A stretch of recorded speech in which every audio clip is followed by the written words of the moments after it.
based on Airtel's IoT network. So I think you may be able to see this industrial asset monitoring, smart metering. So they do a lot of stuff with any of this. You can have a look at their IoT website and find out what they can do.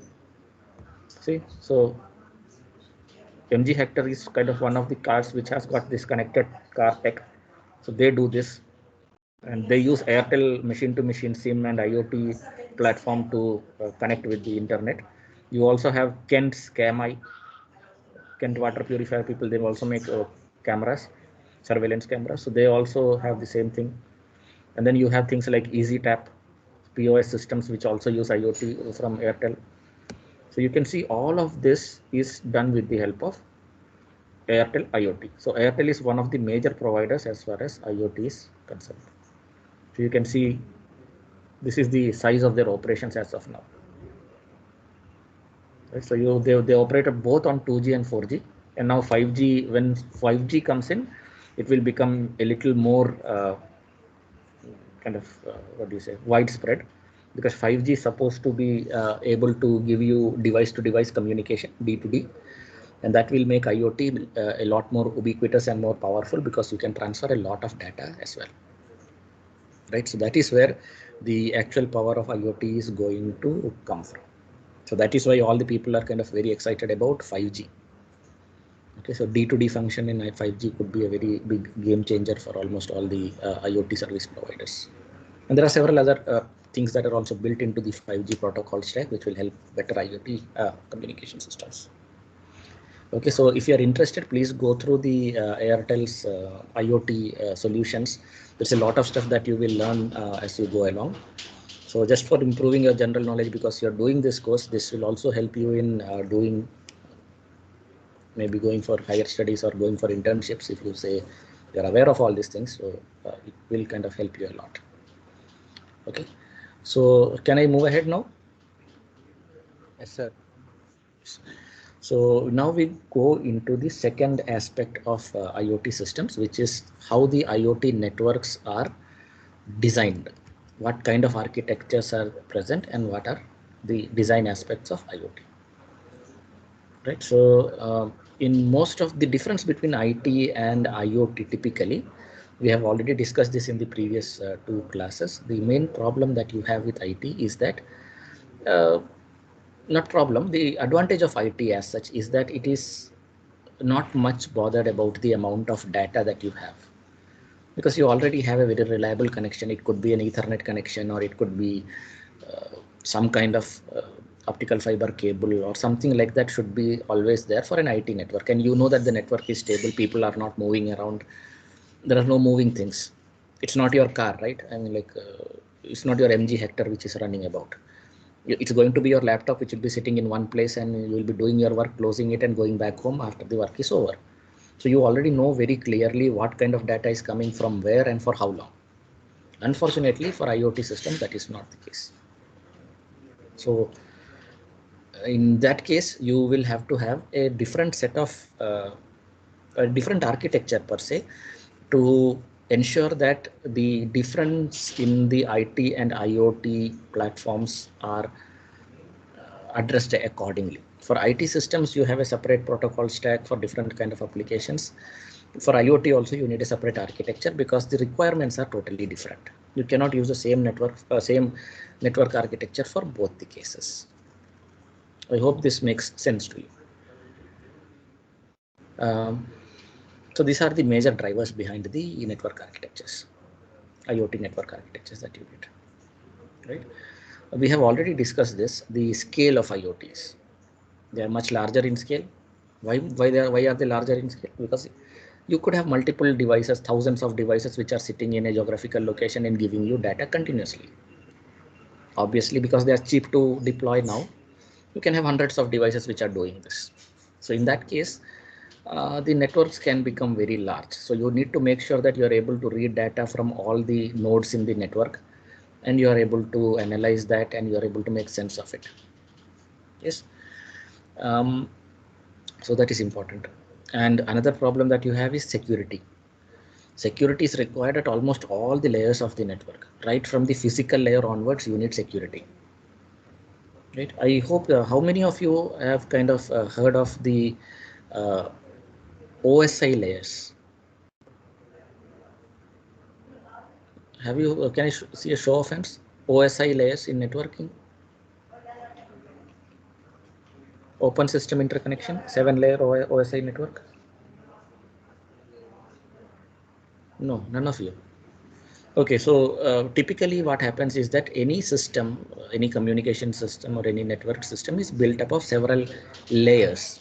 So we will start from the physical layer, then we go into data link layer, uh, transport layer, presentation layer, networking layer, and so on. So these are like different sets of hardware and software which are lying on top of each other to ensure that the communication works properly, or the system kind of overall system works properly.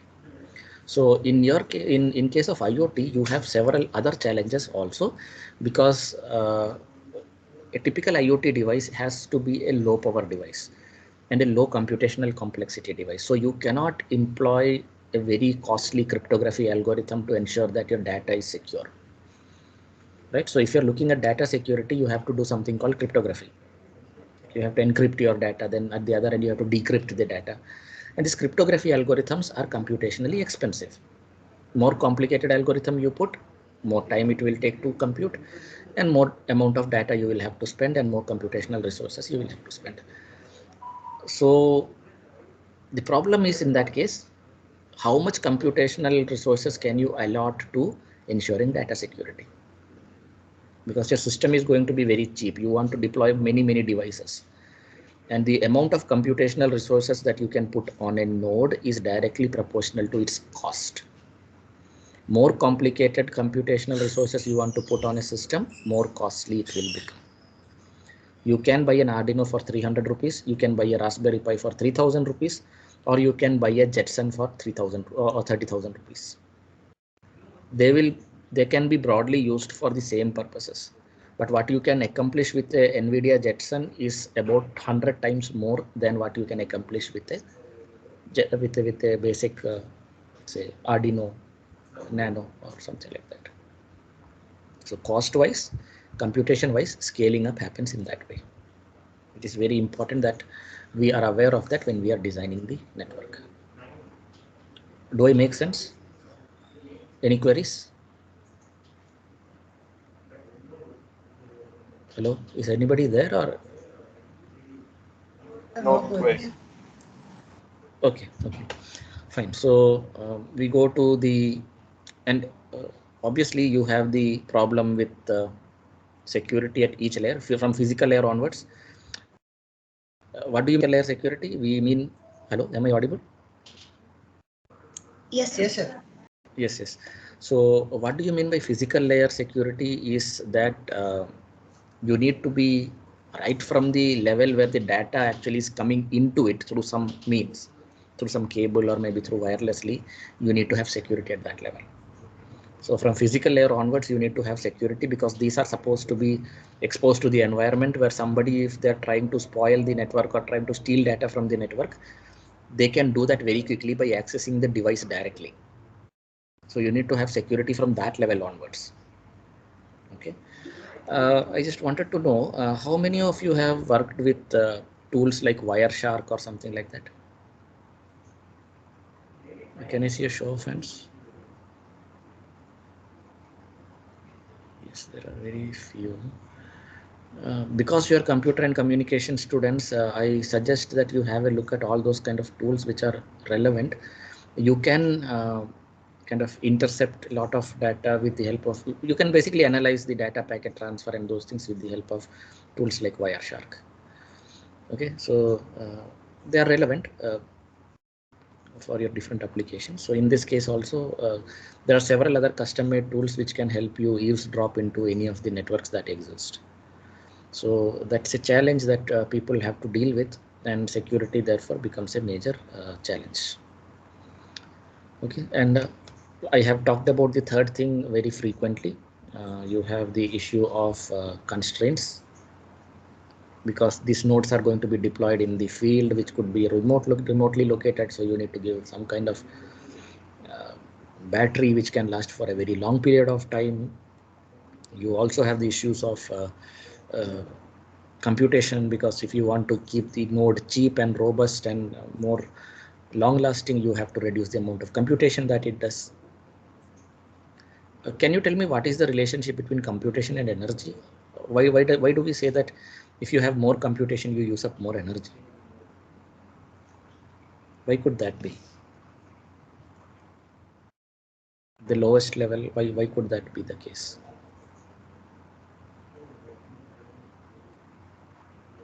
Any ideas? Okay, I think I'll have to go. Yes, go ahead, please. Sir, I think it is because the logic gates have to work harder. Yes, because more of the gates have to switch more. The logic, the ICs, not ICs. The transistors will have to switch more, so you get a lot of switching power loss, and that kind of shows up as heat. So more amount of computation, more amount of switching losses, and more amount of heat is generated as a result of that.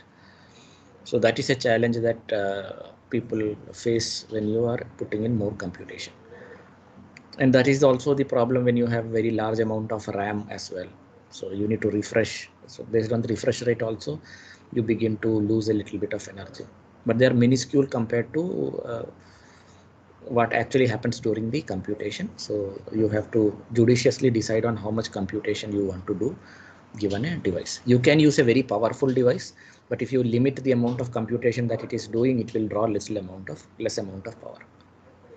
So I can kind of you have you heard of the board called NVIDIA Jetson Nano? There's a board by NVIDIA.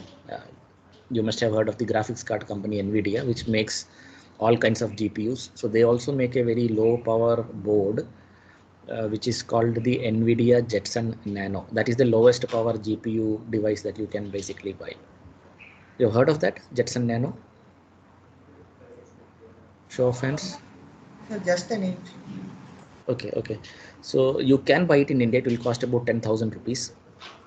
So we have a couple of them here, but since you don't have access to that, it's an issue. So what we found was that during idle running, it kind of consumes about 45 odd watts of power.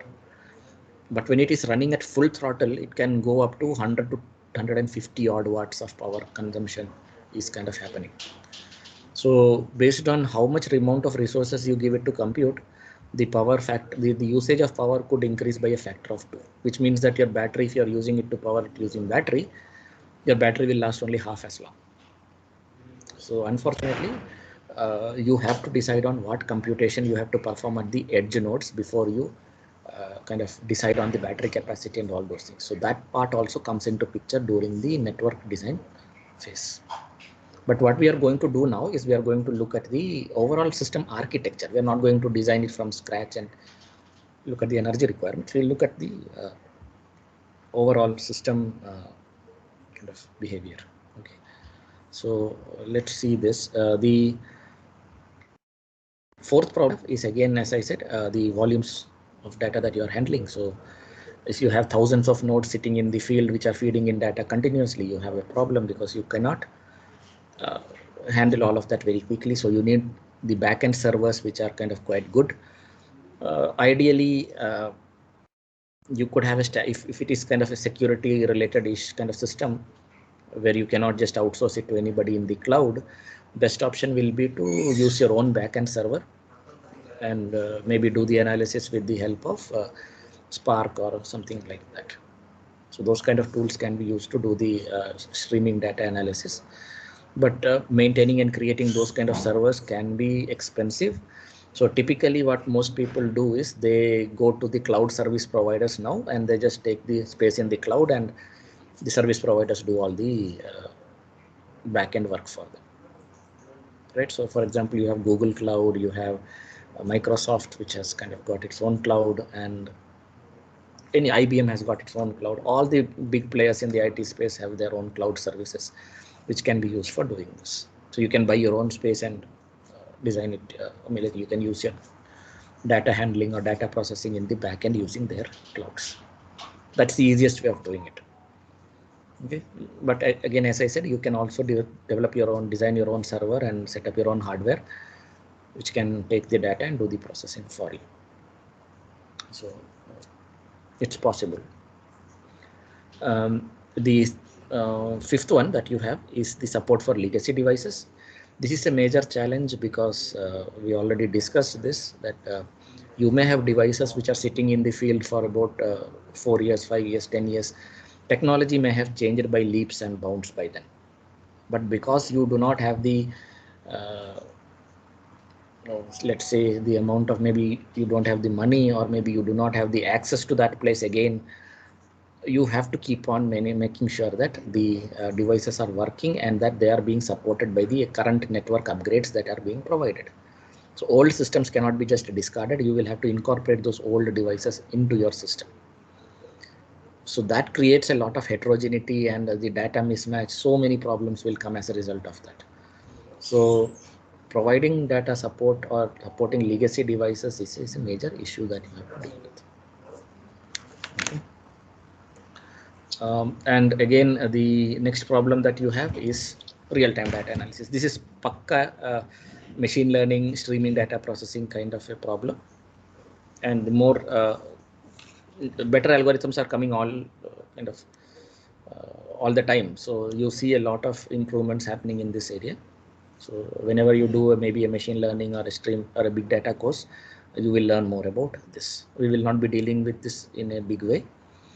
Data processing is a whole new topic in itself. So we will leave it to the future electives that you are going to take.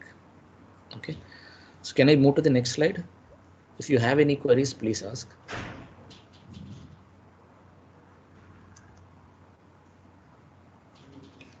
Anyone? Any questions? No, sir. No. Okay. 1 second. Let me see. Okay. So roll number 31, Sai Sampath, are you there? Yes, sir. Can you tell me why legacy devices need to be supported in an IoT network?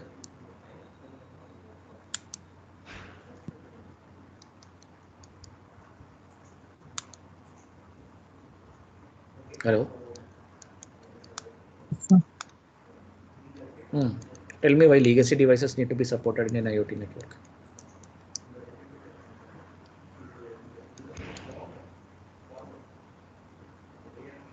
Can you hear me?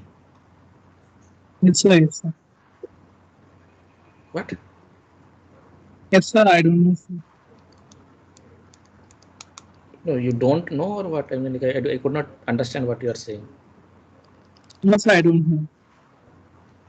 Okay. Do you want to know? Why did you not have any doubts if you did not understand?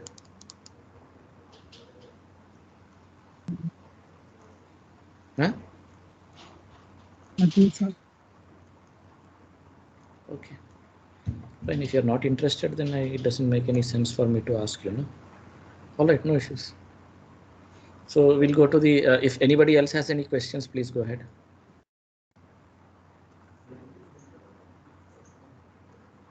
Let me ask somebody else then. Okay.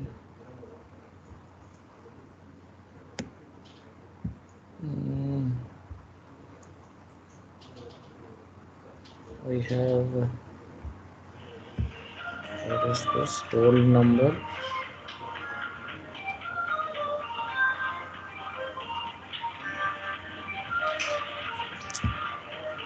Okay. Number 48, Samyukta is there? Yes, sir.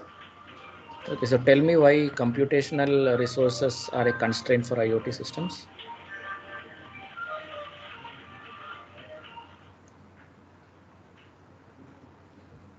Samyukta, hello. Yes, sir. Yes, sir. Yes, tell me why they are a constraint. As the large computation requires more energy. Okay, that is so that's fine. And now I'll go to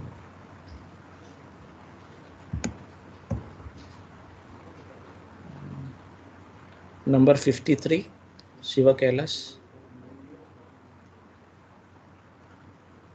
Number 53.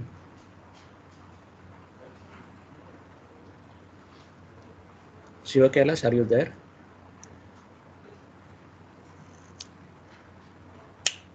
He's not there. Okay. Remove from meeting.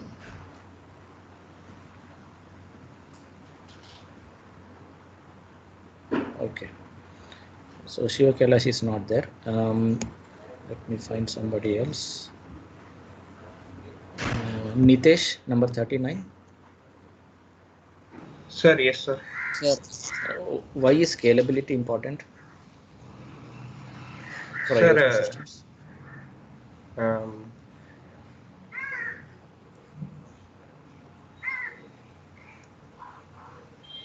um,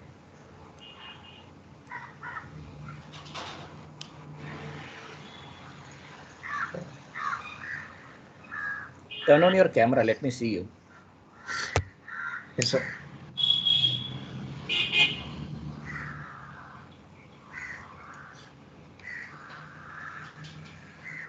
Can you see me, sir? One minute. Yes. Tell me why scalability is important.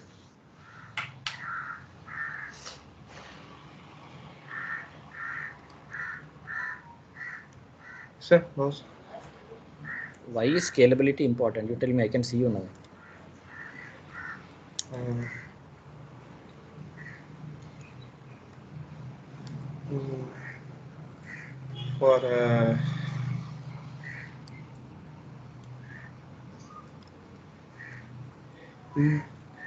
for the quality, sir, quality of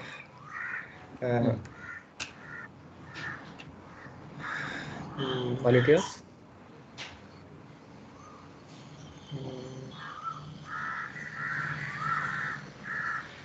for stability testing, sir. Okay, fine. You can stop now. No issues. Okay, so I think that's it. The thing is that if you do not understand, please let me know that you are not able to understand.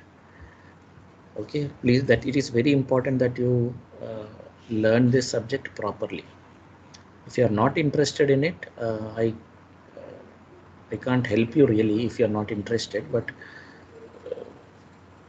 if you're not able to understand, I can try and help you out. Okay, so please do ask questions if you're not able to understand. Take the subject seriously. I will be conducting snap polls in between based on whatever I have been teaching, because the past 3 classes I'm kind of getting the impression that you're just just logging in and going and doing your own work. This is not really a good thing to do. So unfortunately, I am forced to do snap polls in between, and I will count them as quizzes, and that will go towards your continuous assessment. Maybe that will help you listen a little more. Okay, very unfortunate, but I have to do this. Fine, so let's go on to the next slide.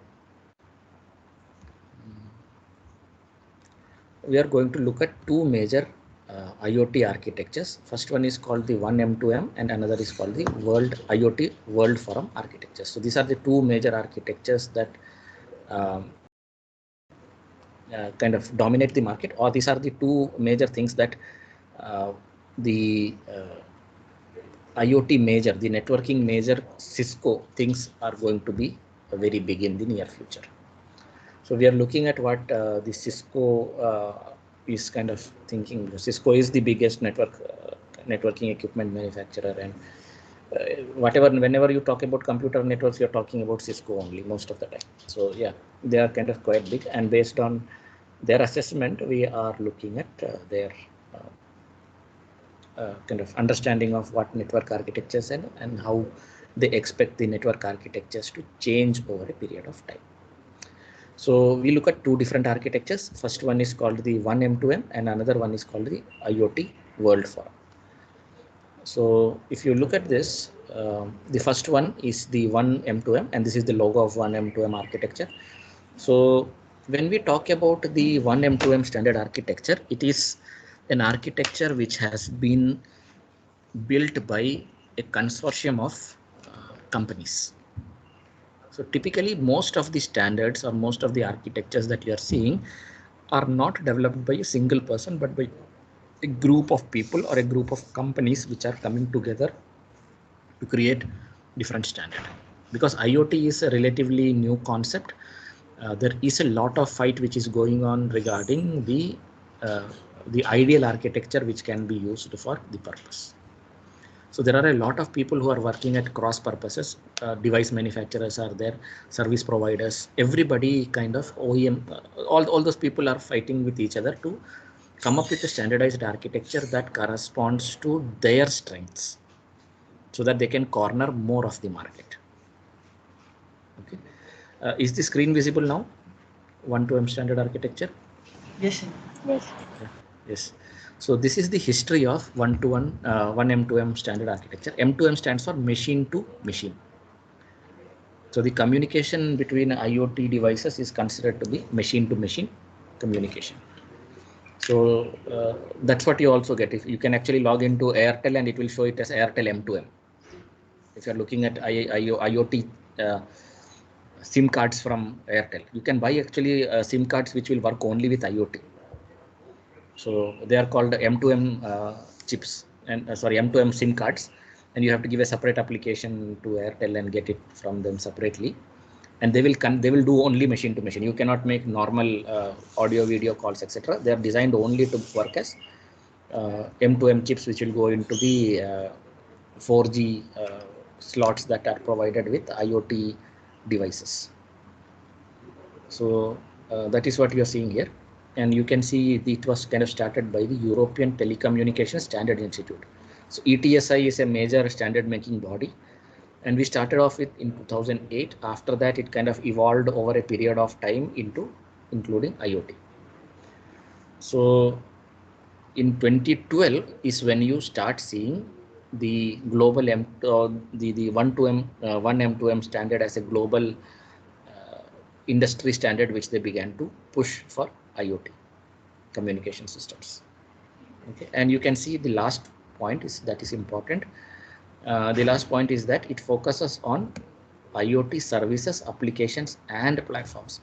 So it kind of encompasses almost all aspects of IoT.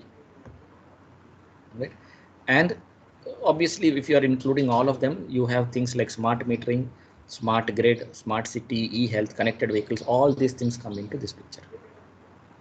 So the entire gamut of what IoT can do is covered by the 1M2M architecture that they have provided. And please understand, when we say architecture, it basically means that you have to have these many layers. There is some amount of freedom regarding how you implement them, but broadly, we follow the same set of rules. That is the idea of an architecture. Okay, so ontology will be the same. It's like saying that if you are speaking a particular language, the grammar has to be the same. Okay, the words that you can use will be different, but the way in which the words are arranged will have to be in a particular way. That is the same idea of an architecture. So architecture kind of tells you the grammar of how a device or a system needs to be set up. Right? So these are the major partners that you have. There are two types of partners in the 1M2M system. So first one is that first group is the people who can actually attend, participate 1M steering committee, where they make the standards, they refine the standards, what changes need to be made, all those things. So most of the fighting happens here.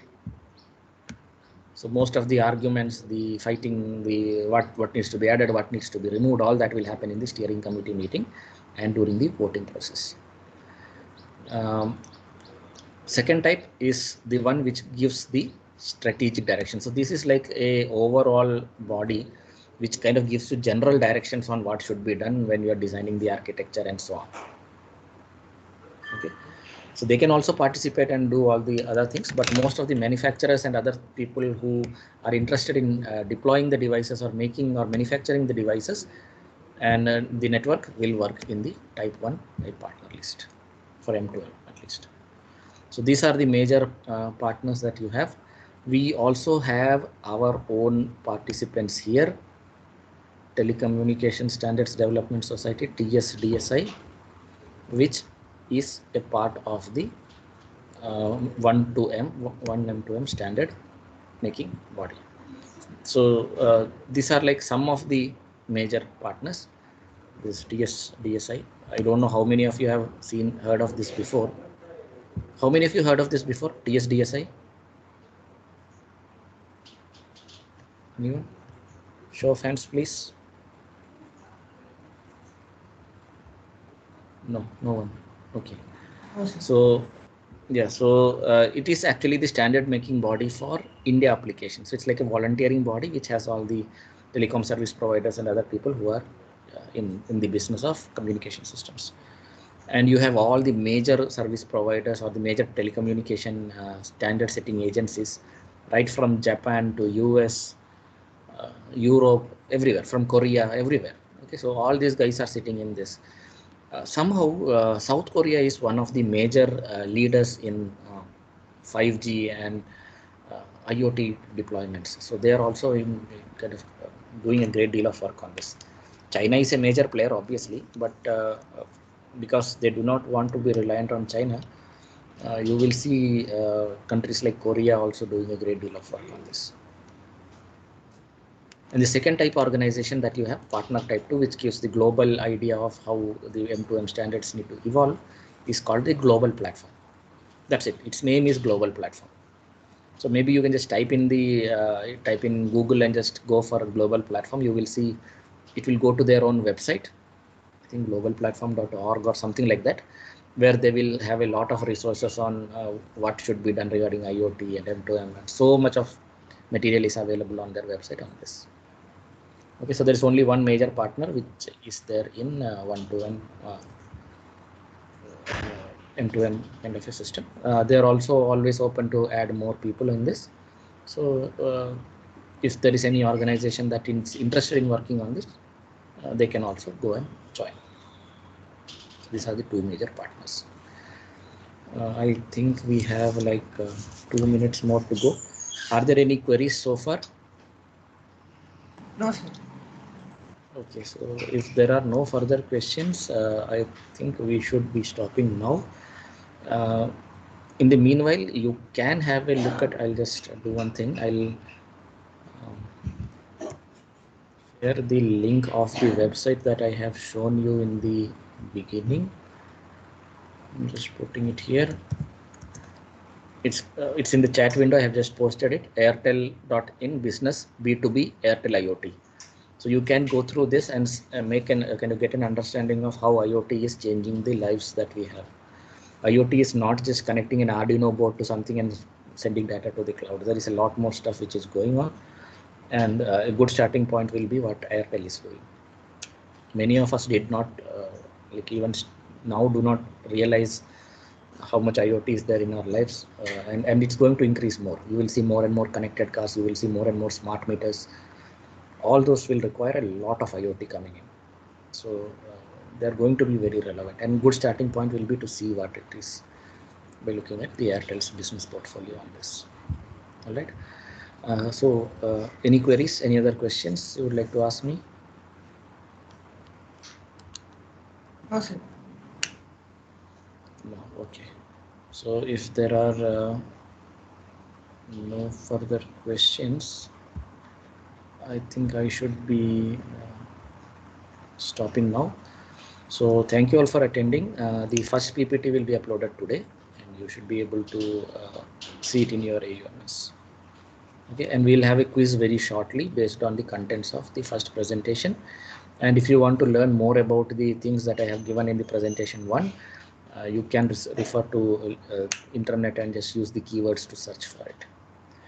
The textbooks are mentioned in the syllabus book. If you have access to them, you can refer to that as well. I don't know if the Amrita Digital Library gives you access to those books, but you can refer to the Amrita Digital Library and just try to see if you can download the soft copies of those books. Okay.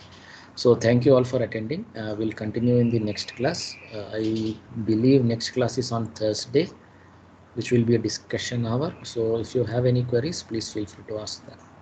Okay. Thank you all. Bye. Thank you, sir. Thank you. Thank you, sir.